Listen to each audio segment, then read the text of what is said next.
Sorry.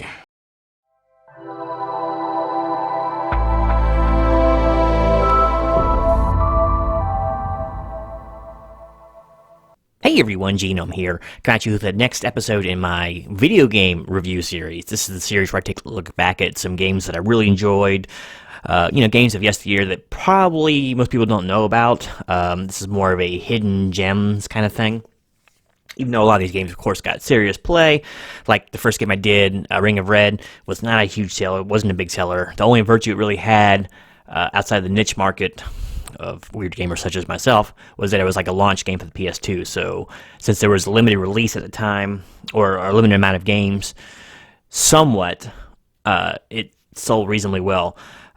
But really not the numbers that you would expect from a successful game. That's why it never really caught on for a sequel or anything. Games like that, when I say that the PS2 had a limited library, that was only for newer PS2 games. It was being backwards compatible was both a blessing and a curse, at least for the newer player, in the fact that it was a blessing because you could just play all the old PS1 games. So it was perfect, man. It was so nice to be able to do that. It's the first time it's ever really been done correctly. But it just took a while for the PS library to catch up. You know what I mean? So games, people weren't completely desperate for new games, like on a brand new platform system like that. But anyway, long-winded explanations notwithstanding. Okay, well, thank you for that, whatever that was. Yes, I'm going to try to focus on lesser-known titles that I, regardless, really, really, really enjoyed. So today's selection comes from 1998. It's actually a PS1 game. So many great games in that system. So many great consoles back then. I mean, there hasn't really been a bad console totally, that I've played. I've always found some enjoyment in all of them, be it the Jaguar, the Atari 2600, the Atari 5200, all the way through all these even lower powered systems. I could always find some enjoyment in, right? Like NES had great shooters, like great shooters, Gradius and all that, and that's just to name a few. That'd be one of my picks for later on down the road, but great platformers, great little beat-em-ups, that's all in 8-bit goodness, But now, here we are, enjoying the fruits of CD, and with those fruits became this new tree, and it was kind of a flagship tree. It spawned some sequels and all that, but it never really got the cult following I think it deserved, and that was none other than 1988's Tenchu Stealth Assassins. So this game, I completely discovered it by accident. I was, wandering around the GameStop, or probably GameStop, whatever, as I was wont to do, whatever game store it was, looking for used games, just on the cheap, and just when it popped out at me. Nice big bold lettering here, right? It's hard to ignore. I think it was only like $12, $13, something like that. So, I read about it. It's like, okay, it's got some stealth aspects. Great, Metal Gear Solid. Finally, something else that's like Metal Gear Solid, right? But this game is not Metal Gear Solid. You're right. Took it home, started playing. I don't think I put this game down for like 2 days. Let's get right down to it. The first level of this game is like better than all the other levels combined. There's like, I think 10 levels in this game, as I recall. I haven't played this in a long time. But simply incredible, at least for the time. This is a game, a lot of games say they are about stealth. This game is about stealth.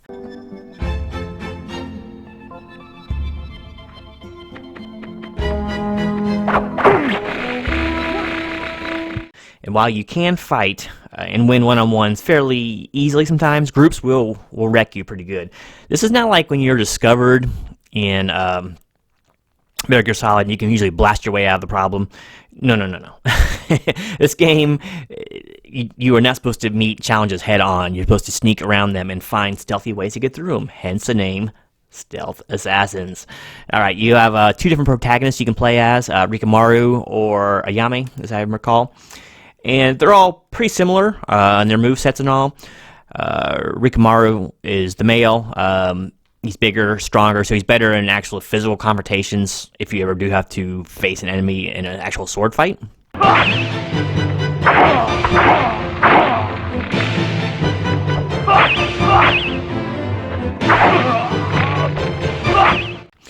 And Rikimaru is faster, So I would say the game's a little easier with her, just because you can pull off a lot easier stealth kills with her.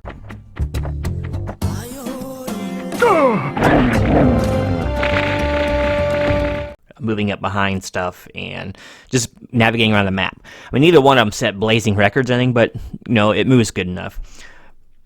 But let's get back to the core aspects of this game. The core aspect of this game is stealth. This is not a run and gunner, man. You got to think about what you're doing.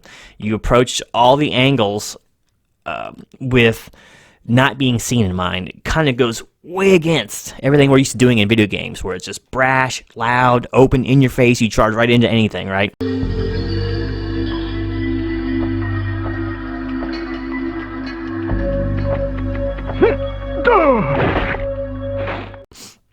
This game is not like that. This is not built like that, and it can't even be played that well like that, honestly.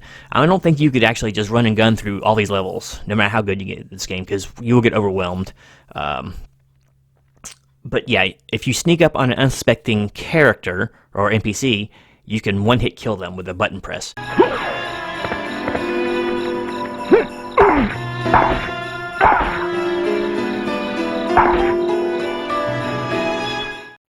I didn't know that was going to happen. Sorry. That is what you're going for in this game. And I think this game actually had level secrets, and there were certain milestones you could hit to get a special item at the end of it. I got all 10 of them. I unlocked everything because I was so enamored with this game, right? But you have a few tools to help you out, like smoke bombs to get out of trouble. I think caltrops were in this game too. You can set up rice traps and all that, and there's just all kinds of little things that you can do to make your life easier. But they were basically just quality of life. You can get by just fine without using any of them for the most part, and do it right as long as you were patient. This game loves patience, man. The guards, the AI was a little bit weak, of course. They're pretty nearsighted. Let's get down to it. Just like the Metal Gear Solid guys are nearsighted too. They won't spot you across the map, but they will spot you. And they can hear you, so you got to be careful, and you have to be stealthy when you sneak up on them. But it's pretty cool. You have, I think it's called a chi meter or a key meter or something like that. It shows you it zones in on the nearest victim of yours that's soon to be falling, and then lets you know their state of awareness. So if they have a question mark, they think something's up. And of course, they can spot you. You can no longer sneak kill them.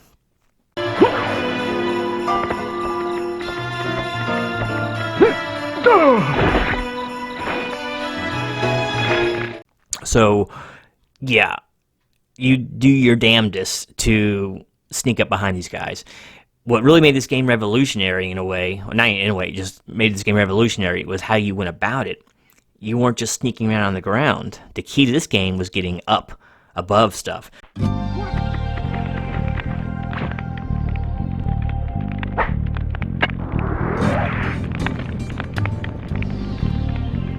So like Batman or Spider-Man, you need elevation. So you're running around on rooftops.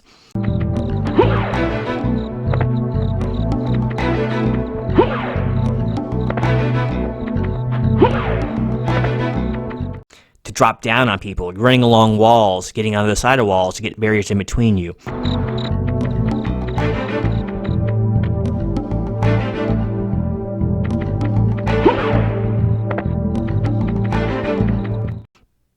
You have a grappling hook to help get you up to roofs areas and all that. Makes sense, right? Hanging from the ledges and all that to drop down and rain death upon your foes.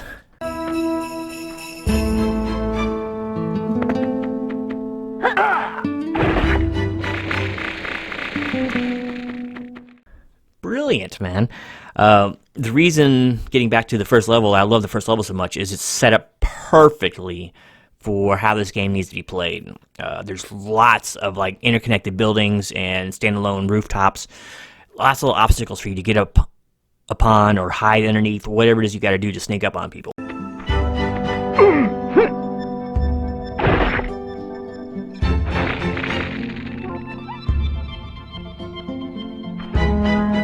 Full loaded with bad guys. It was perfect. It was beautiful too. It was like a little Chinese village, and there was cherry blossoms blowing around in the wind every now and then. You can see the cooking fires and all that going on for the rice and stuff inside. It was really, really elaborate, and just really highlighted well what this game's about. Of course, it's set at night, as all the levels are in this game, as I recall. But it had nice soothing music and all that.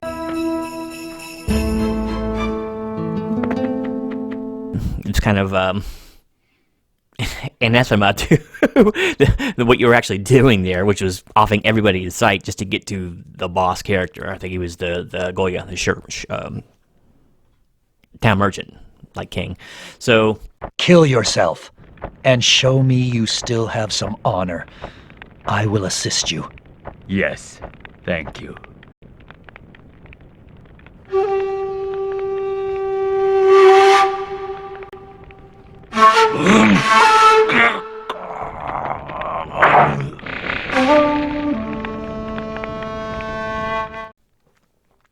oh wow, it was just. I remember playing that first level and I was completely hooked, man. And this game, like I said, rewards replay, but in fact, you go back and actually finish the entire level without being spotted once. One hit killing everything except for a boss character, that sort of thing. Lots of cool little stuff like that. And what was otherwise a pretty simple game. There wasn't a whole lot of story here. I think you're bent on revenge for one and like a code of honor in the other. So there wasn't a whole lot to it. But I mean, it was cool. And I can't remember. I think there was a little bit of voice dialogue in this too. I sense danger. I'd best hurry. Wasn't a whole heck of a lot because this game is mostly played in silence. I mean, you're not out there grunting and groaning if you can help it and making noise. Remember, stealth assassins. You're right. But it was such a great concept, and I think it should have took off bigger than it was. I mean, the only complaints you could have about a game like this is it wasn't long enough. It's a little bit weird how it's broken up in like 10 different stages. You would expect it to be more of an open world environment. But, I mean, you got to think of limitations back then to the hardware that they can write for. Nowadays, it probably would be completely open world, like Assassin's Creed. Games like Assassin's Creed can lead right back to games like this, and it doesn't get its due credit, I don't think. The game did spawn, I want to say, at least 2 more sequels. I have both of them, I think. Was it Tenchu 2, and then 3 was, I think, Wrath of Heaven. I don't think it was called Tenchu 3, if memory serves. They were all downgraded a little bit despite being on, I think Tenchu 3 was on PS2. So they're on better hardware, better graphics and all that. But I think they stepped off. I think the AI got a little dumber. There was never really that hallmark level like the first game had, like the very first level of the first game. Think like God of War 3, when they enter on Olympus. That's how they threw you into the game. So they went epic as they could right away and did most of their hardest, lifting as far as programming goes on the first level to make it basically perfect, right? But the other ones didn't really capture the feel of the first game for me, and I don't think it did too much either for the buying public, because I think it kind of died off very quickly after that. So this one's kind of relegated to the dustbin of history, and it's rather unworthy that it was so, because this game was just amazing in its time. And I have a inkling to go throw it in to the PS1 and play it again, because I have not revisited this game since probably the 90s, early 2000s. So do it! Do it! So great game by Activision, and just a great overall concept, and I would like to see them revisit this again. So let me know down in the comments below. Have you played this game before? What did you think about it? Would this be the kind of game you'd be interested in playing? I mean, I give it a recommendation if you like PS1 games, and if you want something a little bit different, actually a lot different than what was normally offered at the time. Like I said, games like Metal Gear Solid could give you a definite fix for stealth, but this one was a lot different. Like, less of a static camera. You had no radar. I guess you could call the key meter kind of a radar, Soliton radar wannabe, but it wasn't nearly as encompassing. You couldn't tell which way the guard was looking. You had to actually see them to see which way they were looking. Learning their patterns, sometimes they deviated from the patterns. Throwing out traps and bait to get people off alone. Great stuff, man, and it was so much more fleshed out as far as the stealthy aspect of this game. And it was just, I don't know, I think it was carried out to just about perfection. So, yeah, once again, if you played this game, let me know what you thought about it in the comments below. I'd love to hear from you guys. And until next time, this is Genome, just loving his stealthy walk down memory lane. Out.